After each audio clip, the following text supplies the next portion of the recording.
Halo pemirsa, apa kabar hari ini? Semoga Anda selalu sehat di masa pandemi dan selalu bersemangat untuk menjalani aktivitas. Bagi pemirsa yang harus tetap bekerja di luar rumah, jangan lupa untuk menggunakan masker. Hari ini program Berita News Point hadir menjumpai Anda bersama saya Khairunisa. Selama 30 menit ke depan, News Point akan menyajikan berita terbaru seputar Universitas Brawijaya dan Malang Raya. Jangan kemana-mana, keep on our channel News Point.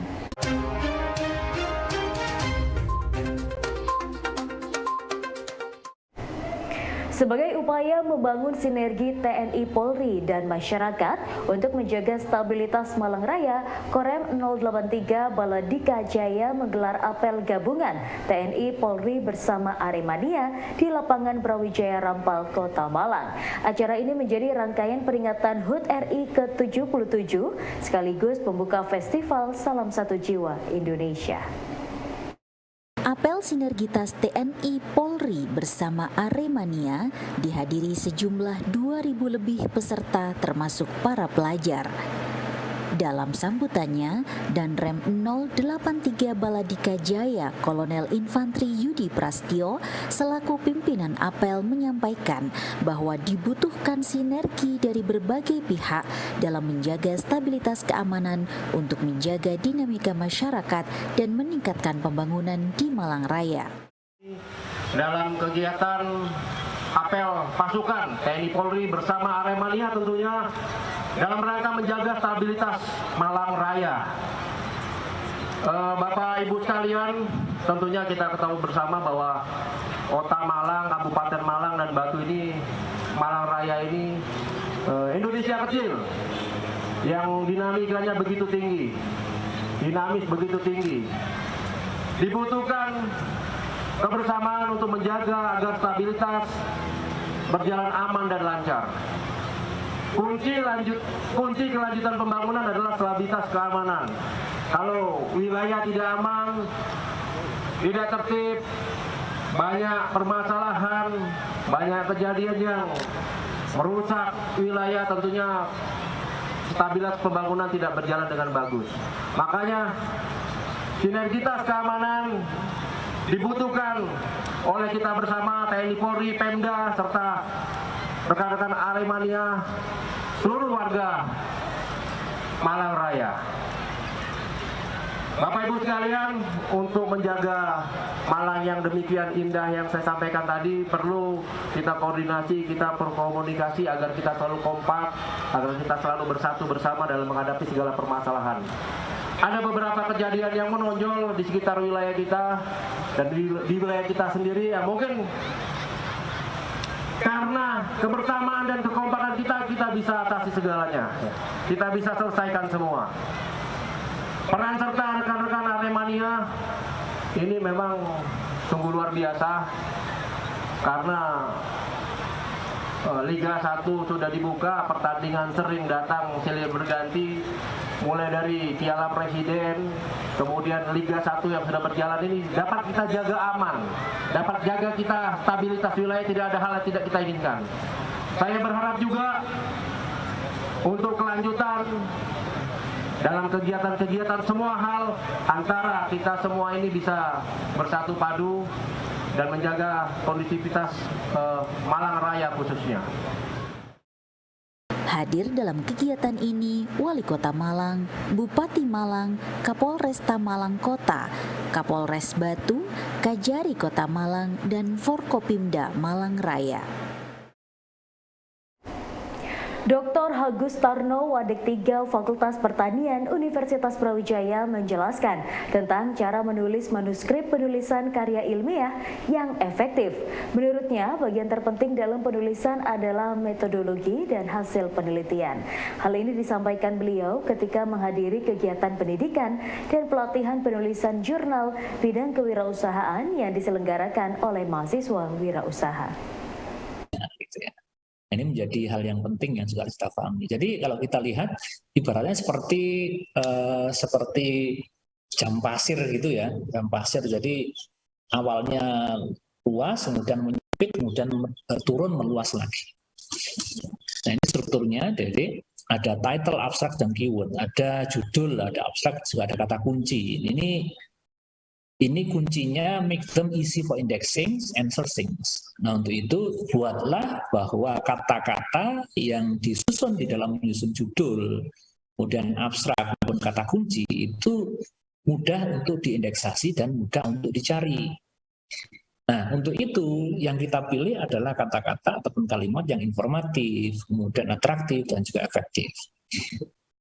Nah, yang teks utamanya, ini introduction material method research and discussion, ini kita pahami bersama bahwa jurnal itu memiliki ruang yang tidak tanpa batas.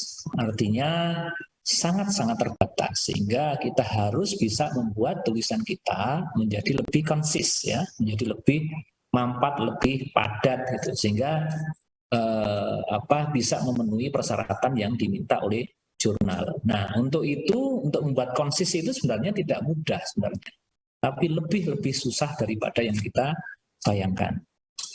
Nah, kita lihat sekarang apa sebenarnya bagian penting dari satu laporan dari IMRAT itu. Yang paling penting adalah metode dan hasil. Nah, ini menjadi bagian yang harus kita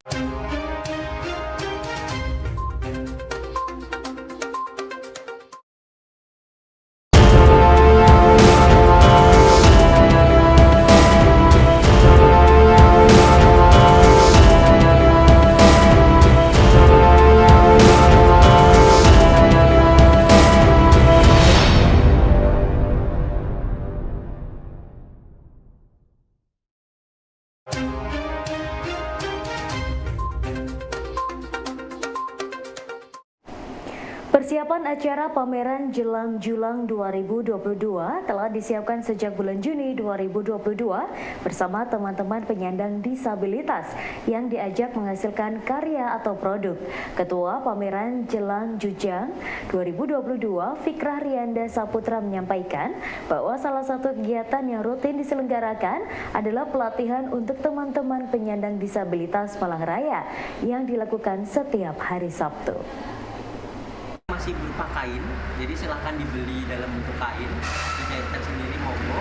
Ada yang sudah kita jadikan baju, ada yang outer, ada yang kimono model-model begitu, yang polanya zero waste, ada topi, kaos, banyak.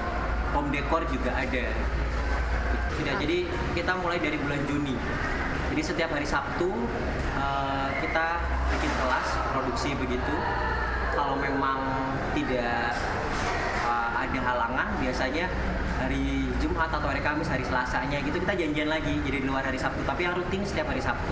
Sistemnya begini, yang ikut ada 10 paguyuban orang tua disabilitas dari 10 kecamatan di Kota Malang dan Kabupaten Malang.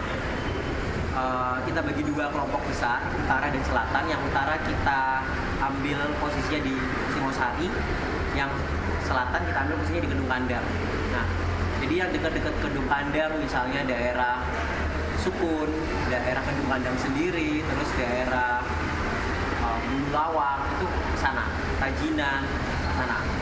Kalau yang utara, teman-teman dari Lawang, dari Singosari, dari Dinoyo, dari Rawaru ya, dari kota yang dari Klojen, itu ikutnya ke Singosari. Jadi biar tidak terlalu jauh, karena akses disabilitas ini khususnya teman-teman yang menggunakan kursi roda lumayan agak susah ternyata, movingnya itu agak susah.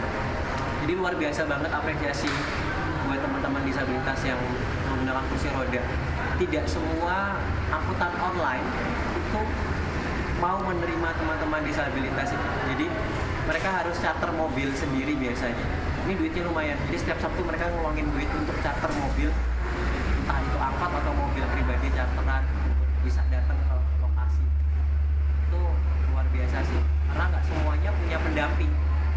Buat teman-teman disabilitas yang sudah dewasa, sudah nggak ada pendampingnya, mereka benar-benar yang effort sendiri untuk bisa datang ke lokasi pelatihan. Pameran untuk para pengrajin menjadi salah satu wadah bagi pengrajin untuk memamerkan hasil kerajinan tangan mereka, mulai dari kain hingga produk siap pakai. Wadah ini disediakan oleh Hamparan Rintik yang bekerja sama dengan Omah Gembira serta beberapa komunitas lain untuk memamerkan sekaligus menjual hasil karya para pengrajin, terutama pengrajin kria tekstil. Pameran yang digagas sekaligus diketuai oleh Fikrah Rianda Saputra ini dikenal dengan Jelang-Julang. Itu apa, Mas? Jelang-Julang adalah sebuah pameran kria tekstil dan sandal yang kami adakan untuk mengapresiasi teman-teman pengrajin. Tahun ini, di tahun 2022, kita bekerja sama dengan komunitas Omah Gembira. Nah, Omah Gembira ini adalah komunitas yang bergerak di kegiatan sosial, khususnya kegiatan terapi untuk teman-teman disabilitas. Ada 3 teman disabilitas secara garis besar yang kita ajak bekerja sama untuk kegiatan ini sebagai pengrajin. Pertama disabilitas fisik, daksa tangan, daksa kaki, lalu ada disabilitas intelektual, ada teman-teman tunanetra ringan, lalu ada disabilitas rungu bicara. Jadi jelang-julang ini, jelang itu artinya menyambut, julang itu artinya tinggi. Jadi kita setiap tahun mengadakan pameran ini sebenarnya untuk selalu menumbuhkan optimisme, menumbuhkan semangat lagi, karena teman-teman pengrajin ini sering dianggap hanya sebagai tukang aja, tukang buat. Padahal di balik itu teman-teman pengrajin ini kan artisannya juga ya, artisnya, mereka yang bikin, mereka seniman juga, bukan hanya tukang yang bikin, tapi mereka bikin konsepnya juga. Ada nilai seni di situ. Mereka juga bisnis ownernya juga sebenarnya. Karena berkarya ketika sudah menjadi sebuah produk terapan itu kan juga mikirin sistem bisnisnya. Nah, ini yang mau kita sampaikan di pameran Jelang-Julang ini. Kita ingin menyampaikan bahwa pengrajin itu bukan cuma sekedar tukang bikin, tapi dia bisnis owner, ya seniman juga. Mereka membuat itu dengan proses yang panjang. Isinya apa di Jelang-Julang ini? Yang pertama adalah pameran seni. Jadi ada beberapa instalasi seni yang kita bikin dan itu dikerjakan bersama teman-teman panitia. Ada banyak yang terlibat, di antaranya ada teman-teman dari Universitas Negeri Malang dan Universitas Brawijaya. Jurusan seni rupa, ada jurusan tata busana, dan jurusan-jurusan yang lainnya. Tadi ada instalasi seni, terus ada karyanya teman-teman disabilitas berupa kain dan produk jadi, dan ada beberapa penampilan perform art juga yang akan ditampilkan bekerja sama dengan beberapa tim teater di Malang. Ada Sanggar Teater Anak, Angkasa, terus ada teater komunitas, Tiko, dan teman-teman perform art lain yang juga disabilitas. Jadi nanti ada dance disabilitas, ada flash mob menggunakan bahasa isyarat, dan banyak hal lagi nanti. Plus selain itu, kita bukan hanya menyuguhkan sesuatu yang bisa dinikmati saja sebagai hiburan, bisa dibeli juga, tapi kita juga membuat beberapa program edukasi. Jadi nanti di pamerannya nanti yang akan kita adakan di bulan September, tanggal 30 September, 1-2 Oktober. Itu ada workshopnya juga, workshop seputar kain dan talk show seputar disabilitas. Karena selama ini teman-teman yang non disabilitas masih belum tahu gimana cara kita bersikap dengan teman-teman disabilitas, gimana caranya kita menjadi sahabat yang baik untuk mereka. Terus bagi teman-teman yang punya keluarga yang disabilitas, kadang-kadang juga masih belum siap untuk secara mentalnya untuk aku punya anak disabilitas, aku punya saudara disabilitas, harus seperti apa. Hal-hal itu nanti yang akan kita angkat biar kesadaran dan kepedulian kita terhadap teman-teman disabilitas ini bisa jauh lebih baik. Pameran Jelang-Julang yang akan diselenggarakan dalam waktu dekat akan memberikan wadah kepada para pengrajin termasuk teman penyandang disabilitas untuk turut berkarya di bidang kria tekstil. Pameran yang digelar pada akhir bulan September 2022 sampai awal Oktober 2022 ini dapat dikunjungi dari berbagai kalangan tanpa biaya dan setiap pengunjung cukup memberikan donasi untuk masuk ke pameran. Hal ini disampaikan oleh Ketua Pelaksana Acara Fikrah Rianda Saputra. Beberapa undangan juga, jadi akan banyak komunitas yang kita undang, khususnya teman-teman komunitas dari paguyuban tua disabilitas, terus orang umum juga boleh datang dan gratis, tidak ada berbayar. Nanti kita hanya menyiapkan kotak donasi saja, monggo yang mau berdonasi silakan. Donasinya digunakan untuk apa? Digunakan untuk memutar lagi sistem kas dan perekonomiannya dari program kita tadi. Jadi gini, pameran ini bukan cuma sekedar memajang aja, tapi ada proses di baliknya. 4 bulan sebelum Jelang-Julang ini kita melakukan kelas bersama Oma Gembira dengan teman-teman disabilitas ini, bikin mulai dari awal. Jadi yang diajak adalah mereka yang masih belum pernah bikin produk karya tekstil, batik, koprint, shibori, mulai dari kain sampai ada yang bikin kaos, ada yang bikin baju juga dan lain sebagainya itu. Nah itu nanti akan kita pamerkan di pamerannya. Nanti donasinya yang terkumpul digunakan untuk nambahin modal lagi. Jadi biar nantinya harapannya gini, teman-teman disabilitas yang ikut di pameran Jelang-Julang ini sampai 1 tahun ke depan setelah pameran ini akan terus berproduksi, akan terus memutar kegiatan bisnisnya. Nanti akan punya bisnis sendiri-sendiri, akan punya kelompok-kelompok pengrajin sendiri-sendiri di tiap kelurahan, tiap kecamatan. Tujuannya itu karena hal yang miris ya, teman-teman yang non disabilitasnya susah mencari kerja. Kesempatan kerja sekarang susah banget. Belum lagi teman-teman yang disabilitas. Masih banyak perusahaan yang tidak menerima teman-teman disabilitas. Bukan karena tidak mau, tapi mungkin karena fasilitasnya juga belum mencukupi.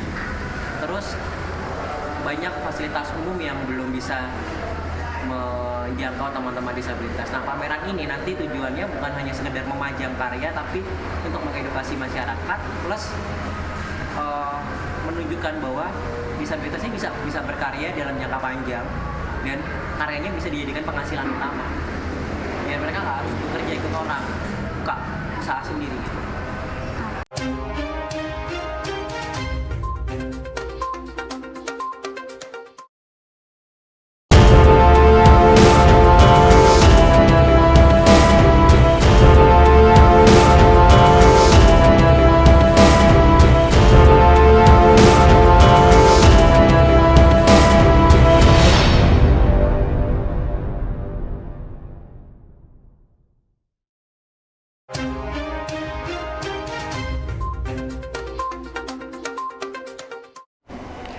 Pemerintah dan masyarakat semakin menyadari kehadiran teman-teman penyandang disabilitas. Hal ini dapat dilihat dengan kepedulian pemerintah dan masyarakat yang mulai peduli dengan penyandang disabilitas, serta keluarga penyandang disabilitas dengan memberi aksesibilitas termasuk kegiatan-kegiatan yang ditujukan kepada para penyandang disabilitas.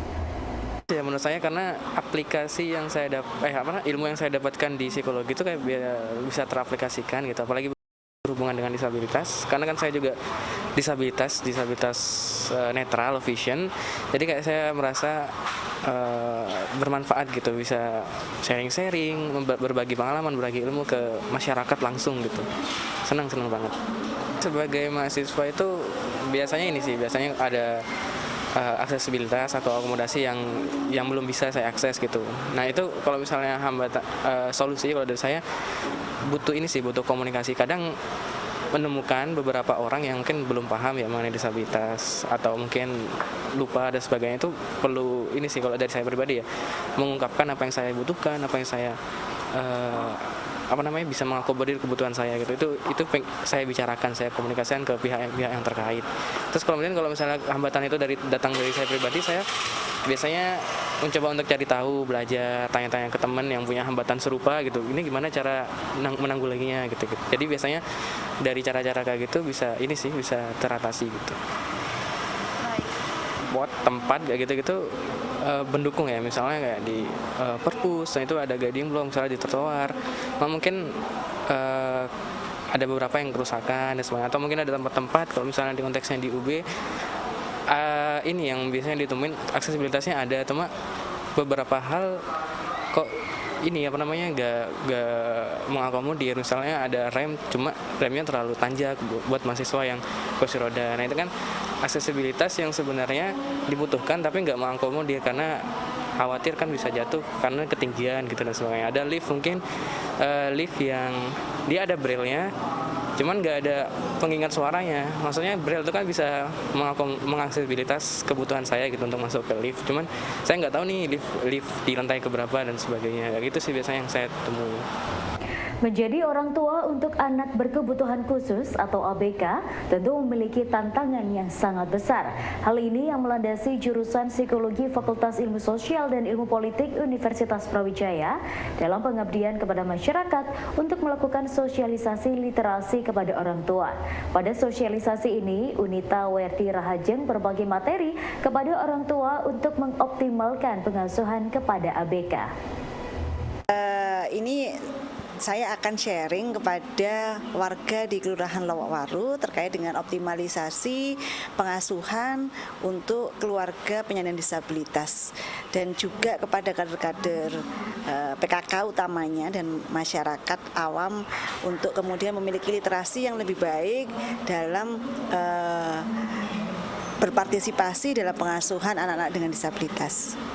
Keluarga itu salah satu gerbang awal yang paling penting ya untuk penanganan disabilitas, karena bagaimanapun yang namanya keluarga itu adalah lingkup yang paling kecil yang setiap hari itu bergaul ya dengan anak-anak disabilitas. Oleh karena itu bagaimana nanti penanganan pada penyandang disabilitas di masa mendatang itu memang sangat tergantung dari peran serta keluarga, utamanya orang tua. Oleh karena itu penting bagi keluarga dan orang tua itu memiliki literasi yang memadai terkait dengan kebutuhan penyandang disabilitas, terkait juga dengan bagaimana mereka bisa kemudian berdaya dan memiliki pengasuhan yang ideal untuk pendampingan bagi anak-anak dengan kebutuhan khusus atau anak-anak dengan disabilitas.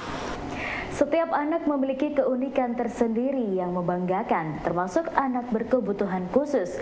Hanya yang membedakan ABK membutuhkan pola asuh dengan pengetahuan khusus yang harus dimiliki oleh orang tua penyandang disabilitas. Hal ini disampaikan oleh dosen psikologi Universitas Brawijaya dalam sosialisasi kepada orang tua ABK Unita Werti Rahajeng. Oke, jadi pada prinsipnya itu kan tiap anak itu unik ya. Jangankan yang disabilitas, yang nggak disabilitas itu satu sama lain itu model pengasuhannya itu pasti akan berbeda-beda. Caranya mengasuh, caranya menangani itu berbeda-beda. Yang sama prinsipnya adalah harus menerima, yang kedua harus sabar dan penuh kasih sayang. Nah itu sebenarnya kan kunci intinya seperti itu. Hanya saja memang untuk anak-anak penyandang disabilitas ini perlu pengetahuan khusus yang lebih besar terkait khususnya untuk memahami karakteristiknya karena dia memiliki kebutuhan yang berbeda dibandingkan dengan anak-anak tipikal, dan termasuk juga pengetahuan yang harus dimiliki orang tua itu terkait dengan layanan-layanan dan akses apa yang bisa mereka dapatkan untuk mendukung optimalisasi perkembangan anak-anak kebutuhan khusus. Misalnya di pemerintah misalnya ada layanan seperti apa, BPJS itu seperti apa untuk aksesnya, atau kemudian kalau anaknya misalnya tuli, gimana kemudian si anak ini bisa bersosialisasi dengan model komunikasi yang berbeda dari anak-anak tipikal. Jadi pengetahuan-pengetahuan itu yang perlu untuk kemudian diketahui oleh para orang tua bagi anak-anak penyandang disabilitas. Ya pemirsa, informasi tadi sekaligus menutup perjumpaan kita hari ini. Jangan lupa saksikan News Point setiap hari pukul 19.30 waktu Indonesia Barat hanya di UBTV, Televisi Pendidikan Universitas Brawijaya. Saya Khairunisa dan seluruh kru yang bertugas pamit undur diri. Tetap patuhi protokol kesehatan, wajib penggunaan masker. Terima kasih dan selamat beraktivitas.